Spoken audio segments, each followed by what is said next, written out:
Rajshahi medical কলেজে এক গর্ভবতী মায়ের আনা হলো।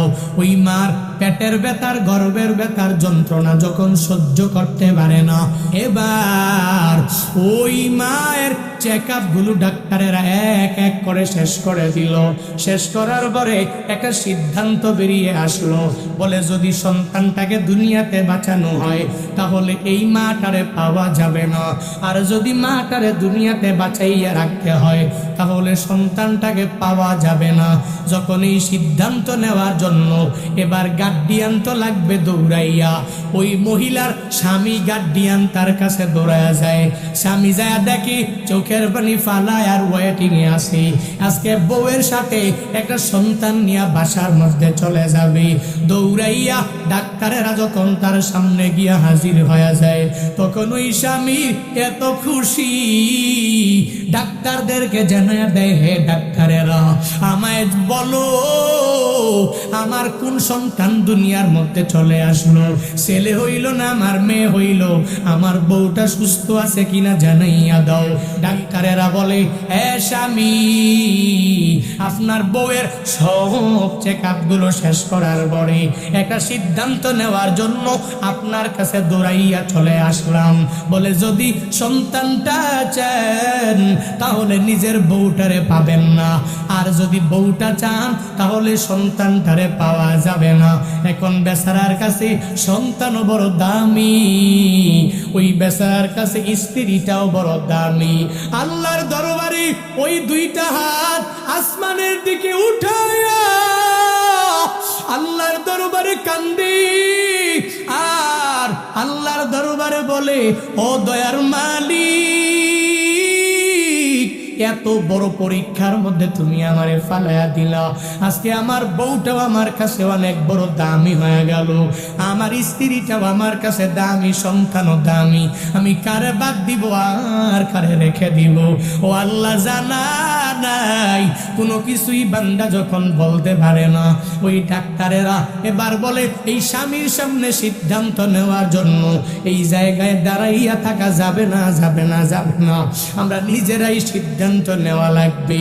শয্যাশায়ী মায়ের পাশে গিয়া দাঁড়াইয়া এবার ডাক্তারেরা একে অপরে কথা বলে, বলে দুনিয়াতে বৃক্ষ যদি বেঁচে থাকে বাঁচলে অনেকগুলো ফল অটোমেটিক আশা যাবে, আর যদি বৃক্ষটাই মরিয়া যায় তাহলে আর বৃক্ষও পাওয়া যাবে না।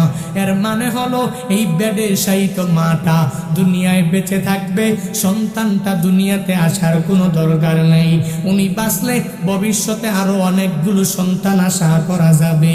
যখন এই কথা ডাক্তারেরা একে অপরে মিলিয়া মিলিয়া বলতে লাগলো, ওই মায়ের কান পর্যন্ত যখন পৌঁছে গেল, মা চোখের পানি ফেলায় আর ডাক্তারদেরকে ডাকিয়া ডাকিয়া বলে, হে ডাক্তারেরা তোমরা জানো না আমি মা সন্তানের জন্য কষ্ট তো কম করি নাই, 9টি মাস আমি মা গর্বে নিয়ে এই পরিমাণ কষ্ট করলাম, আজকে আমার কারণে আমার এই সন্তান দুনিয়ার মধ্যে আসবে না, এটা হবে না, হবে না, হবে না, হবে না। তোমাদের সিদ্ধান্ত চেঞ্জ করে নাও, সিদ্ধান্তটাকে পরিবর্তন তোমরা করে নাও, আমি মা দুনিয়ার মধ্যে থাকবো না, আমার এই সন্তান দুনিয়ার মধ্যে চলে আসবে। এই কথা বলার পরে ওই ডাক্তারেরা বড় হতবাক হয়ে গেলেন, আর মাটারে জানায়া দেয়, ও মহিলা এটা কেমন করে বলেন, কেমন কথা, আপনি বাঁচেন, বাঁচলে অনেকগুলো সন্তান আশা করা যাবে। বলে না না, আমি আমার স্বামীর কত রাত এই সন্তানের ব্যাপারে আমি স্বামীর কাছে ওসিয়ত করেছি, আমার সন্তানটা যদি দুনিয়ার মধ্যে চলে আসে তাহলে যেন হাফেজে কোরআন বানায়া দেয়। আমি আমার স্বামীর কাছে বলেছি, ও স্বামী আমার এই সন্তানটা দুনিয়াতে আসার পরে মাদ্রাসায় দিবেন, পড়াবেন, ওই মাদ্রাসায় পরে পরে আমার এই সন্তান মায়ের প্রতি যেই ভালোবাসা, ওই ভালোবাসা নিয়ে সে আগাইয়া যাবে। আমি মা যদিও সন্তানের কারণে স্যাক্রিফাইস করে করে কবরস্থ হয়ে যাব, আমার কবর যদিও জাহান্নামের গর্ত হয়ে যায়, ওই আমার সন্তানটা তার বাবার কথা মানিয়া মানিয়া আস্তে আস্তে আস্তে আস্তে মাদ্রাসার মধ্যে পড়িয়া হাফেজে কুরআন হইয়া আমি মায়ের মাকবারার সামনে দাঁড়াইয়া যখন আমি মায়ের জন্য দোয়া করবে আর বলবে রব্বির হামহুমা কামা রাব্বায়ানি সগীরা, এই বলে দোয়া করবে আর আল্লাহর দরবারে বলবে ও দয়ার মালিক, আমারই মা আমার নিজের কারণে সন্তানের মায়ায় পড়ে দুনিয়া থেকে বিদায় হয়ে গেল। ও আল্লাহ, আমার মা কবরে কি হালাতে আছে আমি জানি না। আমি সন্তানের দুয়ার বদৌলতে আমার মায়ের কবর জান্নাতের বাগান বানাও।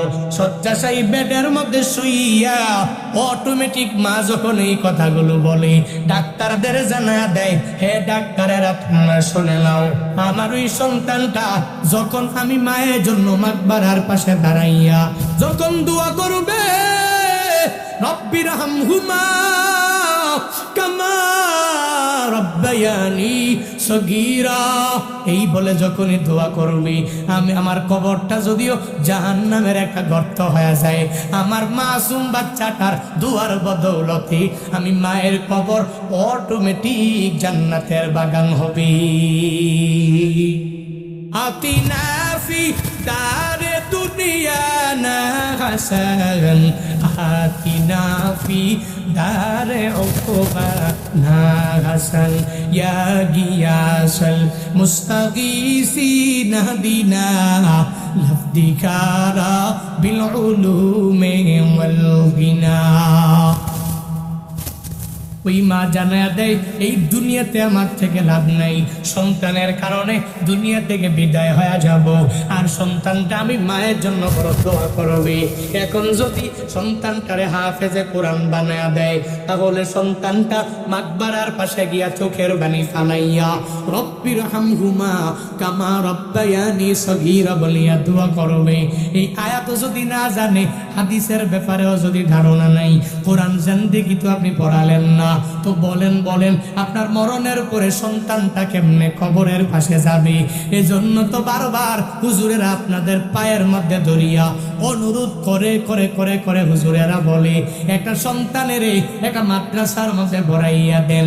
এই মাদ্রাসায় পড়ায়া হাফেজে কোরআন যখন সে বের হয়ে যাবে, সে যখন আলেমউদ্দিন হয়ে যাবে, তখন কঠিনকালেও আপনি মৃত্যুবরণ করার পরে আপনারে ভুলবে না, সে নিমুখারাম হবে না, অকৃতজ্ঞ হবে না।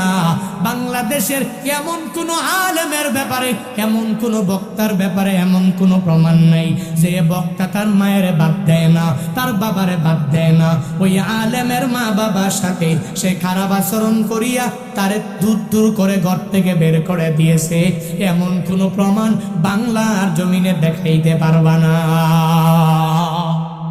আর যদি দেখাইতে পারো, আমি টার্গেট দিয়া বলতে পারি ওই সন্তানটারই দেখাইতে পারবা যেই সন্তানটারে মা বাবা মিলিয়া অনেক কষ্ট করে অন্যের বাড়িতে কাজ করাইয়া নিজে টাকা জোগাইয়া কলেজে ভার্সিটির মধ্যে পড়াইয়া দিল। এখন এই সন্তানটা ম্যাজিস্ট্রেট হয়ে গেল, উকিল হয়ে গেল, বড় ব্যারিস্টার হয়ে গেল, তখন আর মায়ের চিনে না, বাবারে চিনে না। ঢাকার শহরে আরামে ফ্ল্যাট রাখিয়া ঘুমায়। রানীনগরের এই অজপাড়া গ্রামের মধ্যে মা কত কষ্ট করি ওই মায়ের খবর নেয় না, এমন নিমুখারাম ছেলে সমাজে আসে না। কিন্তু তাকায়া দেখো, এগুলোর মধ্যে উলামায়ে কেরাম তুমি পাবা না। দেখবা জেনারেল লাইনে পড়ুয়া অনেকই হয়ে গেল। এখন যদি কেউ বলে হুজুর তাহলে জেনারেল পড়াটাকে আপনি ইগনোর করলেন নাকি? বলে না বান্দা, তুই শুধু আলেমই হওয়া লাগবে এটা বলি না, আপনাদেরকে পায়ে ধরে বলি আগে কোরআনটা শিখাইয়া দেন, আগে আলমুদ্দিনের একটু আলেম বানায়া দেন, এরপরে দুনিয়ার লাইনে শিক্ষার কোনো অভাব নাই। ওই শিক্ষা যত ঢোকানোর আপনার সন্তানের অন্তরের মধ্যে ঢুকাইয়া দেন। মনে রাখবেন হে নওগাঁ এলাকার মুসলমানেরা, মনে রাখবেন হে রানীনগরের মুসলমানেরা, মনে রাখবেন ইউনিয়নের মুসলমানেরা, এই অজপাড়া গ্রামের মুসলমানেরা, আমি জুনায়েদ আল হাবিব একটা টার্গেট দিয়ে আপনাদেরকে বলে গেলাম, এই সন্তানটারে এই ভাটকই হাফিজিয়া মাদ্রাসার মধ্যে পড়াইয়া যত বড় উকিল বানাবেন, ব্যারিস্টার বানাবেন, যত বড় কিছুই বানাবেন, সন্তানের অন্তরের মধ্যে থাকে থাকে যদি আলিফ বা তার জ্ঞান, আর যদি তাকওয়া অন্তরের মধ্যে থাকে, কশিন কালেও বৃদ্ধ হয়ে গেলে বউয়ের কথা শুনিয়া আপনার কথার উপরে কথা বলতে পারবে না।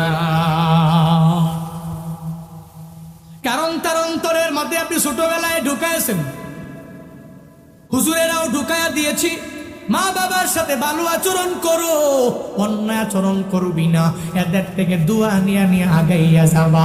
হে আল্লাহর বান্দারা, এজন্য তো হুজুরেরা বারবার বলে মাদ্রাসায় একটা ছেলেরে তুমি পড়ায়া দাও। কেন বলে? আপনার ফায়দা হয়ে যাবে। মাদ্রাসায় আপনার ছেলে পড়ালে আমার ফায়দা হবে এমন না, অন্যের ফায়দা হবে এমনটা না। পড়ালে আপনার নিজের জন্যই বড় উপকার। দুনিয়া থেকে বিদায় হয়ে গেলেন, আপনার সন্তান বলবে না রব্বির হামহুমা কামা রব্বায়ানি সগীরা, বলিয়া বলিয়া আপনার জন্যই বড় দোয়া করবে।